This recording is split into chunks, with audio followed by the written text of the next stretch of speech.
கன்னினே, கடல் கலம் காத்த அன்னை வேளாங்கண்ணி, கண் கொடுத்த கன்னி தேவதாயே, கால் தந்த அன்னை மாமரியே. கன்னினே தேவ கன்னினே, கடல் கலம் காத்த அன்னை வேளாங்கண்ணி, கண் கொடுத்த கன்னி தேவதாயே, கால் தந்த அன்னை மாமரியே.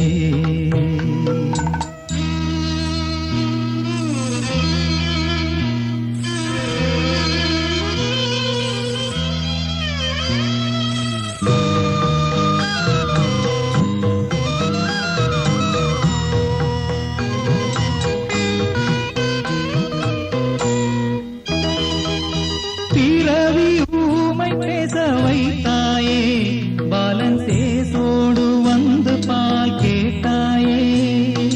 பிறவி ஊமை பேச வைத்தாயே, பாலன் சேசோடு வந்து பால் கேட்டாயே. நோய்வாதை வேதனை மாய்த்த நீயே, தாயே எனக்குள் வருவாயே. கன்னினே தேவ கன்னினே, கடல் கலம் காத்த அன்னை வேளாங்கண்ணி, கண் கொடுத்த கன்னி தேவதாயே, கால் தந்த அன்னை மாமரியே.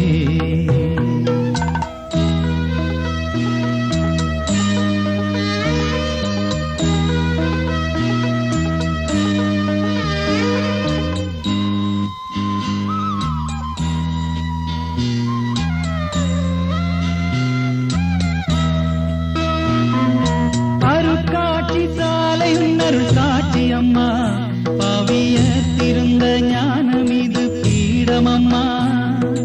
அருட்காட்சி சாலை உன்னருள் சாட்சி அம்மா, பாவியத்திருந்த ஞானம் இது பீடமம்மா.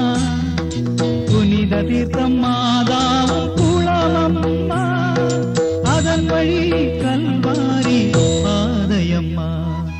கன்னினே தேவ கன்னினே, கடல் கலம் காத்த அன்னை வேளாங்கண்ணி, கண் கொடுத்த கன்னி தேவதாயே, கால் தந்த அன்னை மாமரியே.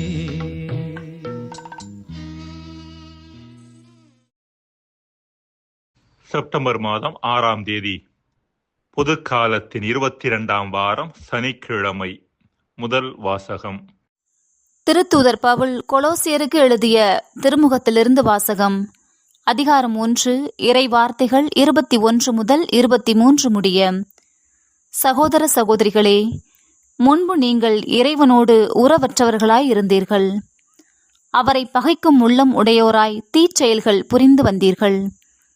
இப்பொழுது நீங்கள் தூயோராகவும் மாசற்றோராகவும் குறைச்சொல்லுக்கு ஆளாகாதோராகவும் தம்முன் விளங்குமாறு ஊனுடல் எடுத்த தம் மகனது சாவின் வழியாக கடவுள் உங்களை தம்மோடு ஒப்புரவாக்கினார்.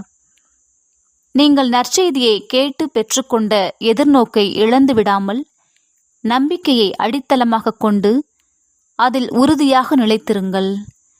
உலகெங்கும் படைப்பனைத்துக்கும் நற்செய்தி பறைசாற்றப்பட்டுள்ளது. பவுலாகிய நான் இந்நற்செய்தியை அறிவிக்கும் திருத்தொண்டன் ஆனேன். ஆண்டவரின் அருள்வாக்கு. இறைவா உமக்கு நன்றி. நற்செய்தி வாசகம். லூக்கா எழுதிய தூய நற்செய்தியிலிருந்து வாசகம். அதிகாரம் 6, இறை வார்த்தைகள் 1 தொடங்கி 5 முடிய. ஓர் ஓய்வு நாளில் இயேசு வயல்வெளியே செல்ல நேர்ந்தது. அவருடைய சீடர் கதிர்களை கொய்து கைகளினால் கசக்கித் தின்றனர். பரிசேயருள் சிலர் ஓய்வு நாளில் செய்யக்கூடாததை நீங்கள் செய்வதேன் என்று கேட்டனர். அதற்கு இயேசு மறுமொழியாக, தாமும் தம்முடன் இருந்தவர்களும் பசியாயிருந்த போது தாவீது செய்ததை குறித்து நீங்கள் வாசித்தது இல்லையா? அவர் இறை இல்லத்திற்குள் சென்று குருக்கள் மட்டுமே அன்றி வேறு எவரும் உண்ணக்கூடாத அர்ப்பண அப்பங்களை எடுத்து தாம் உண்டதுமன்றி தம்மோடு இருந்தவர்களுக்கும் கொடுத்தார் அல்லவா என்று கூறினார். மேலும் அவர்களிடம், ஓய்வு நாளும் மானிட மகனுக்கு கட்டுப்பட்டதே என்றார். ஆண்டவரின் அருள் வாக்கு. கிறிஸ்துவே உமக்கு புகழ். அன்புக்குரியவர்களே, முனிவர் ஒருவர் ஆற்றோரமாக வந்து குளிக்க முயற்சித்தார். தன் காலை கடன்களை முடிப்பதற்கு உதவியாக செம்பு ஒன்றை கையோடு கொண்டு வந்திருந்தார். ஆற்றில் குளிக்கின்ற போது யாராவது செம்பை எடுத்துச் சென்று விட்டால் என்ன செய்வது என்று யோசித்த அவர் அதை மண்ணுக்குள் புதைத்தார். புதைத்த இடம் அடையாளம் தெரியும் பொருட்டு அதன் மீது ஒரு சிறிய மணல் கோபுரம் எழுப்பினார். ஆற்றில் நீண்ட நேரம் குளித்து மகிழ்ந்தார். நேரம் ஆக ஆக இன்னும் பலரும் ஆற்றில் குளிக்க ஆரம்பித்தனர். மகிழ்ச்சியோடு குளித்துவிட்டு கரை திரும்பிய முனிவருக்கு ஆச்சரியமும் அதிர்ச்சியும் காத்திருந்தது. ஆச்சரியத்திற்கு காரணம் ஏராளமான மணல் கோபுரங்கள் எழுப்பப்பட்டிருப்பதை பார்த்தார். அதிர்ச்சிக்கு காரணம் அவரது மண் கோபுரம் எது என்று தெரியவில்லை. ஒரு முனிவரே மணல் கோபுரம் எழுப்பிவிட்டு குளிக்கின்றார் என்றால் அதில் ஏதோ அர்த்தம் இருக்கிறது என்று எண்ணி மற்றவர்களும் அர்த்தம் புரியாமலேயே அவரது செயலை பின்பற்ற ஆரம்பித்தனர். அன்புக்குரியவர்களை, நீண்ட நெடிய மாநில வரலாற்றை நோக்குகின்ற பொழுது காலகட்டங்களுக்கு ஏற்ப மனிதர்களின் தேவைகளும் மாறியிருக்கின்றன. ஒரு சில காலங்களில் ஒரு சில தேவைகள் கோலோச்சி இருக்கின்றன. இன்னொரு காலகட்டத்திலோ வேறு விதமான தேவைகள் கோலோச்சி இருக்கின்றன. இதற்கான அடிப்படை காரணம் மாநில சமுதாயத்தின் முதிர்ச்சி நிலை. ஒரு மனித சமுதாயமானது தனது முதிர்ச்சி நிலைக்கு ஏற்ப தன் தேவைகளை புரிந்து கொள்கிறது. இப்படிப்பட்ட தேவைகளுக்கு ஏற்ப அதை பூர்த்தி செய்யக்கூடிய அணுகுமுறைகளும் வழிமுறைகளும் மனிதர்களிடமிருந்தே தோன்றுகின்றன. ஆனால் பிரச்சனை என்னவென்றால், ஒரு குறிப்பிட்ட காலகட்டத்தில் இருந்த தேவைகளின் பின்னணியில் அத்தேவைகள் பூர்த்தி செய்யப்பட மேற்கொள்ளப்பட்ட வழிமுறைகள் வேறொரு கால சூழ்நிலையில் முற்றிலும் வித்தியாசமான தேவைகள் உருவான சூழ்நிலையில் பின்பற்றப்படுவதாகும். இதுவே சடங்காச்சாரம் என்பது. பரிசேயரிடம் இந்த சடங்காச்சார மனநிலை விளங்கியது என்பது நாம் அனைவரும் அறிந்த ஒன்றுதான். அதற்கான ஒரு சிறு உதாரணமே இன்றைய நற்செய்தி. இப்படிப்பட்ட சடங்காச்சார மனநிலை பரிசேயர்களோடு முடிந்துவிட்டது என்று நாம் நிச்சயமாக சொல்லிவிட முடியாது. மொய் எழுதுகின்ற பழக்கத்தை எடுத்துக்கொள்வோமே. ஏழை எளிய மக்கள் மிகவும் துன்புற்ற வேளையில் அவர்களது பொருளாதார வறுமையின் காரணமாக அவர்களது குடும்பத்தில் நடைபெற வேண்டிய திருமணம் உட்பட நல்ல காரியங்கள் தடைபட்டு போய்விடக்கூடாது என்பதற்காக உருவான ஒரு அருமையான பழக்கம்தான் இந்த மொய் எழுதுகின்ற பழக்கம். ஒரு குறிப்பிட்ட தேவையினுடைய பின்னணியில் உருவான பழக்கம் இது. ஆனால் இன்றோ இதே மொய்யானது ஏறத்தாழ ஒரு கட்டாய வசூலாக மாறிவிட்டது. எழுதிய மொய்யை மீண்டும் பெறுவதற்கென்றே விழாக்கள் ஏற்பாடு செய்யப்படுகின்றன என்பது ஓர் அவலமான உண்மை. நாம் இன்று அர்த்தம் இல்லாமல் சுமையாக தூக்கிச் சுமக்கின்ற பல வழிபாட்டு முறைமைகளும் சமூக முறைமைகளும் ஒரு காலத்தில் மக்களின் வாழ்வு வளம் பெறுவதற்காக ஏற்பாடு செய்யப்பட்டவை. ஆனால் காலச்சூழல் மாற்றம் காரணமாக அவற்றின் நோக்கம் மறைகின்ற பொழுது உதவியாக வந்த இக்காரியங்களே உபத்திரவமாக மாறிவிடுகின்றன. அன்புக்குரியவர்களே, எல்லா சட்டத்திட்டங்கள் மற்றும் வழிபாட்டு முறைமைகளின் நோக்கம் நம்மை தூயோராகவும் மாசற்றோராகவும் குறை சொல்லுக்கு ஆளாகாதோராகவும் நம்மை மாற்றுவதாகும். முதல் வாசகம். ஆனால் துரதிர்ஷ்டவசமாக பரிசேயர்கள் மோசே கொடுத்த சட்டத்திட்டங்கள் மற்றும் வழிபாட்டு முறைமைகளின் நோக்கங்களை மறந்துவிட்டதன் காரணமாக அவற்றின் பெயராலே தங்களை அழுக்கப்படுத்திக் கொண்டனர். சட்டங்களின் அடிப்படையிலேயே பிறரை குறை சொன்னார்கள். பிறரது வாழ்வை அழித்தார்கள். மற்றவர்களது உள்ளங்களை ஊனப்படுத்தினர். இவ்வாறு குறை சொல்லக்கூடாது என்று அறிவுறுத்திய சட்டத்தின் பெயராலேயே அவர்கள் குறை சொல்லுதலை மேற்கொண்டனர். ஜெபம். இறைவா, எம் சமய சமூக பழக்க வழக்கங்களை சடங்காச்சாரமாக தூக்கிச் சுமக்காமல் அவற்றின் நோக்கங்களை உணர்ந்து வாழ்வின் தரத்தையும் தளத்தையும் உயர்த்தும் தருணங்களாக அவற்றை அணுக வரம் தாரும். ஆமேன்.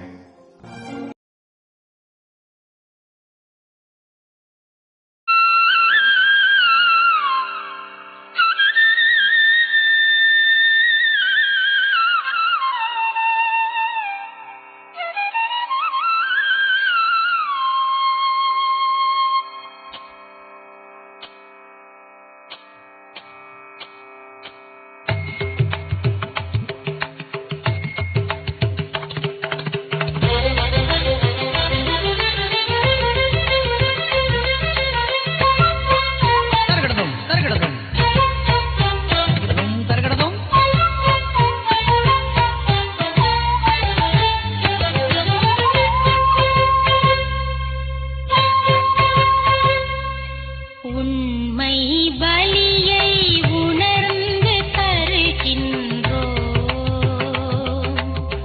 உலகம் வாழ எம்மை தருகின்றோம்.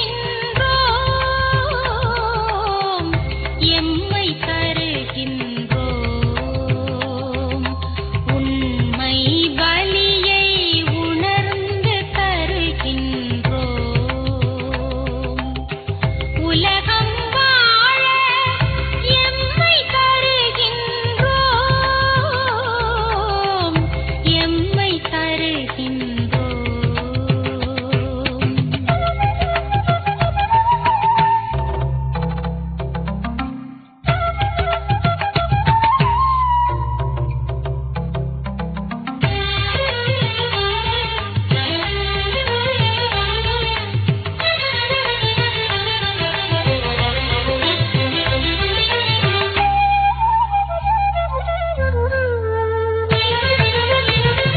குடிசையில் எரியும் விளக்கினை அணைத்து உன் கோபுர தீபம் ஏற்றி வைத்தோம். ஏழையின் பசியினை மறந்து உனக்கு காய்களும் கனிகளும் படைத்து நின்றோம்.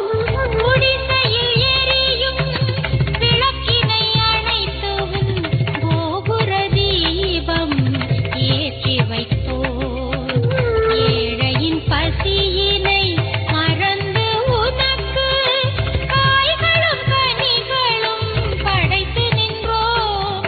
ராதசனி நீ பனிதா கபகா பதபா தனிதா சகனித பனி நீத பக பனிதா மனநிலை மாறி புதுப்பலி தந்தோம். மனிதனுக்காக எம்மையை தந்தோம்.